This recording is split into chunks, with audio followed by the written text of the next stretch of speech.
बड़ी जानकारी मिल रही है। हरियाणा में सफाई कर्मचारियों का आंदोलन जारी है। आंदोलन का 17वां दिन है। आज शहर में जगह जगह कूड़े के ढेर इकट्ठे हो गए हैं। अब लोगों की परेशानी बढ़ती जा रही है। दमकल कर्मचारियों का भी आंदोलन जारी है। सरकार के खिलाफ प्रदर्शन किया जा रहा है। तो अब हरियाणा के लोगों को ये एक नई परेशानी उठानी पड़ रही है। घर से बाहर आप जैसे ही निकलेंगे, कूड़े का अंबार आपको नजर आएगा। एक दिन नहीं, 2 दिन नहीं, 3 दिन नहीं, पूरे 17 दिनों से सफाई नहीं हुई है प्रदेश के अंदर। इसी से आप अंदाजा लगा सकते हैं कि क्या हालात हो गए होंगे, क्या तस्वीर होगी गंदगी की। देवेंद्र कथुरिया हमारे साथ, हमारे एसोसिएट एडिटर जुड़ गए हैं ज्यादा जानकारी के साथ। देवेंद्र, मायने रखता है 17 दिन से सफाई नहीं हुई है, सड़कों की क्या तस्वीर नजर आ रही होगी, साफ अंदाजा इसी बात से लगता है। की स्थिति, जो मुख्य बाजार है, इवन सरकारी दफ्तर है, सब जगह बदसूरत तस्वीर नजर आ रही। तस्वीर तो है पर बदसूरत है। कूड़े के ढेर है और देखिए बीच बीच में बूंदाबांदी भी हो रही है आजकल। उससे कूड़ा गीला होने से सड़न होती है, उसमें सड़न की उसकी बदबू अलग तरह से हो जाती है। लोग परेशान हैं, लेकिन लोग क्या कर सकते हैं। सफाई कर्मचारी हड़ताल पर है, हजारों सफाई कर्मचारी उनका साथ दे रहे हैं फायर ब्रिगेड वाले। सरकार से बातचीत हुई है लेकिन बात बन नहीं रही। आज 17वां दिन है। आप देखिए, एक घर भी रंजना, एक दिन भी घर में आप सफाई ना करो, दुकान पे ना करो, अपने आप को गलानी होती है। क्योंकि इस देश में स्वच्छ भारत अभियान, हरियाणा स्वच्छता अभियान शुरू हुआ बड़े मजबूत इरादों से, लेकिन अब सफाई कर्मचारियों और सरकार में क्या डेडलॉक, क्या गतिरोध बना हुआ है। बातचीत होती है लेकिन सिरे नहीं चढ़ रही और 17वां दिन आज हो गया। आप अंदाजा लगाइए स्थिति क्या होगी। खासतौर पर एक नेता की टिप्पणी मैं करता हूं, उसने ये कहा है, कहता है हम सफाई तो रख सकते हैं पर सफाई कर नहीं सकते। सफाई करना तो फिर जिनका काम है वो करेंगे, हम सफाई रख सकते हैं। अब सफाई रखना भी चाहे तो भी गंदगी नजर आ रही है।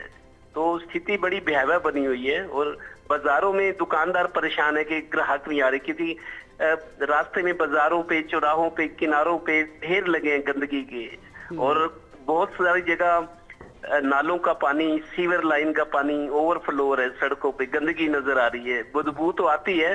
कूड़े के ढेर को देखकर भी अपने आप को गुस्सा भी आता है, गलानी भी होती है, लेकिन कर कोई क्या कर सकता है। तो 17 दिन हो गए आज, यही दिनों दिन हालात जो है बदतर होते जा रहे हैं। जी देवेंद्र, देखिए गंदगी तो है ही, लेकिन क्योंकि बारिश का मौसम है, जैसे कि आप भी जानकारी दे रहे हैं, कूड़ा भी जगह जगह फैलेगा और बीमारी को भी ये सीधा सीधा न्योता है।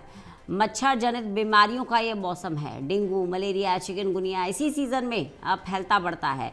अब ऐसे में जहां हम स्वच्छता की बात करते हैं, बेसिक हाइजीन की बात करते हैं, वहां पर घर से बाहर निकलते ही कूड़ा। और कुछ भारत देश की ये संस्कृति एक कल्चर में है हमारे। हम सुबह भी उठते हैं तो हम ये इंतज़ार नहीं करते कि हेल्प कब आएगी और कब घर में झाड़ू लगेगी। आप सबसे पहले सफाई करते हैं, लेकिन घर की सफाई करने के बाद जैसे ही घर से बाहर निकल रहे हैं लोग, तो उन्हें कूड़े का अंबार नजर आ रहा है। बिल्कुल। देखिए रंजना, हमारी जो संस्कृति है, जो जिस शैली में हम लोग जीते हैं, अब देखिए घरों में सबसे पहले सफाई का काम महिलाएं करती हैं। सफाई का काम करती हैं, झाड़ू पोछा करती हैं, रसोई साफ करती हैं और फिर नहाती धोती है, नाश्ते के काम करती है, बच्चों की फैमिली का वो करती है। लेकिन सार्वजनिक स्थानों की बात करें तो वहां भी यही है। हम देखो पीछे क्या हुआ था, सिस्टम बदला जब गंदगी ज्यादा होने लगी, आबादी ज्यादा हो गई है, लोगों को सिविक सेंस बहुत सारे लोगों को अभी भी नहीं है। तो रात को झाड़ू दिया जाने लगा था। मशीनें आ गई हैं सफाई करने वाली, सड़कों की मशीनें पानीपत में नगर निगम में भी है और जगह भी है। दिन में सफाई मशीनों से होती है, जिससे एक गाड़ी जाती है, उसके नीचे पहिए लगे होते हैं, वो घूमते हैं और सक कर लेते हैं गंदगी को, मिट्टी को अपने में। लेकिन वही बात है, रात को इसलिए सफाई शुरू हुई थी नगर निगमों में कि सुबह लोग नहा धोकर अपने काम धंधे पर लगे तो सड़कें साफ सुथरी हो, उनका मन लगे। तो अब जब जाते हैं लोग तो गंदगी के ढेर, घर से निकलते ही गली में मैं बताता हूँ, जिन लोग रिहायशी इलाकों में रहते हैं, सोसाइटियों के कर्मचारी भी कई जगह नगर निगम की तरफ से उनकी व्यवस्था है, जो सेक्टर एरिया है, वहाँ घर से बाहर निकलते ही गंदगी, पनियां नजर आती हैं, गंदगी के ढेर नजर आते हैं। कुत्तों का बड़ा इश्यू था, सुप्रीम कोर्ट तक पहुंची। अभी भी आवारा जो कुत्ते हैं सड़कों पे बाहर घूमते मिलते हैं, उस तरह से गंदगी के ढेर है। मतलब सिविक सेंस जो कुछ लोगों को है, उनको गुस्सा तो बहुत आता है, लेकिन वो बेचारे क्या कर सकते हैं। तो घर से निकलते ही गंदगी शुरू हो जाती है और जिस सड़क से जाते हैं दफ्तर देवेंद्र, अपने काम समस्या का पे, समाधान रास्ते क्यों में भी नहीं हो गंदगी। पा रहा है? 17 दिन से ये कर्मचारी आंदोलन पर बैठे हुए हैं, क्या कोई बातचीत की कोशिश नहीं हो रही है सरकार की तरफ से? क्या इस हड़ताल को, इस आंदोलन को खत्म करने की कोशिश नहीं करवाई जा रही है सरकार की तरफ से? देखिए रंजना, मई 13 की बात है, 13 मई 2026 ही साल सरकार ने 22 में से 17 मांगे मानी थी, जैसा कि सफाई कर्मचारियों के नेता जो दावा कर रहे हैं कि 17 मांगे मानी थी, लेकिन ये आरोप है कि सरकार ने उनको लागू नहीं किया। लागू कर देते तो चलो उनका मन शांत होता। कुछ इश्यूज हैं जिसपे कमेटी बनती, समय चाहिए, सरकार की भी अपनी सीमाएं हैं, कुछ लीगल अड़चन भी आ सकती है, सारी मांगे पूरी हो नहीं सकती। तो 22 में से 17 मांगे पूरी होने का दावा कर रहे हैं सफाई कर्मचारी के नेता, लेकिन उनका ये कहना है कि वो मांगे भी लागू नहीं हुई। अब कच्चे कर्मचारी सालों से काम कर रहे हैं, उनको पक्का किया जाए, उनकी सैलरीज रिवाइज की जाए। उसके अलावा निजीकरण आजकल चल रहा है सरकार में, चाहे वो परिवहन की सेवाएं हैं या कुछ और सेवाएं हैं, तो परिवहन निजीकरण हो रहा है। बिजली निगम में भी बड़े स्तर पर धरने प्रदर्शन चल रहे हैं कि सरकार निजीकरण करके सरकारी ढांचे को कमजोर कर रही है, प्राइवेट पार्टनरशिप्स को सरकारी कामों में इन्वॉल्व करके उनके लिए कमाई का रास्ता खोल रही है। देखिए निजीकरण जरूरी भी है, लेकिन एक हद तक वो अच्छी बात है। उनको ये लगता है कि अगर निजीकरण, प्राइवेट फर्में, कंपनियां काम करेंगी तो उनकी नौकरी का क्या होगा, आगे नौकरियां नहीं मिलेंगी, नौकरियों का, रोजगार का क्या हाल है, पूरे देश में बवाल मचा हुआ है, अपनी अपनी आशंकाएं हैं।